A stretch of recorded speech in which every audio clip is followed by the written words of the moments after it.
આગળ સમાચારમાં વાત કરીએ તો સુરતથી સમાચાર પ્રાપ્ત થયા છે। સુરતમાં વધુ એક યુવકનું હાર્ટ એટેકથી મોત નીપજ્યું છે। તો પાંડેસરા વિસ્તારમાં આવેલી સોસાયટીની આ ઘટના છે। યુવાન સવારે ઉઠ્યો અને અચાનક ત્યાં જ યુવક ઢળી પડ્યો હતો। તો 30 વર્ષીય યુવકને તાત્કાલિક હોસ્પિટલ લઈ જવામાં આવ્યો હતો, પરંતુ હાજર પરના તબીબોએ યુવકને મૃત જાહેર કર્યો હતો। યુવકના મોતના પગલે પરિવાર શોકમાં ગરકાવ થયો છે। તો સુરતમાં વધુ એક યુવકનું હાર્ટ એટેકથી મોત નીપજ્યું છે। પાંડેસરા વિસ્તારમાં આવેલી સોસાયટીની આ ઘટના, જેમાં યુવાન સવારે ઉઠ્યો અને ત્યાં જ અચાનકથી ઢળી પડ્યો હતો, જે બાદ પરિવારજનો દ્વારા તેને તાત્કાલિક હોસ્પિટલ લઈ જવામાં આવ્યો હતો, પરંતુ હોસ્પિટલમાં ફરજ પરના તબીબોએ તેને મૃત જાહેર કર્યો હતો। તો યુવકના મોતને પગલે પરિવારમાં માતમ છવાયો છે।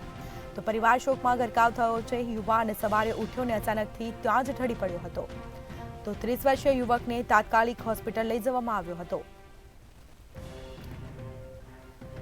સુરતમાં વધુ એક યુવકનું હાર્ટ એટેકથી મોત નીપજ્યું છે। પાંડેસરા વિસ્તારમાં આવેલી સોસાયટીની આ ઘટના સામે આવી છે, જેમાં યુવક સવારે ઉઠ્યો અને ત્યાં જ અચાનકથી ઢળી પડ્યો હતો, અને જે બાદ ફરજ પરના તબીબોએ યુવકને મૃત જાહેર કર્યો હતો।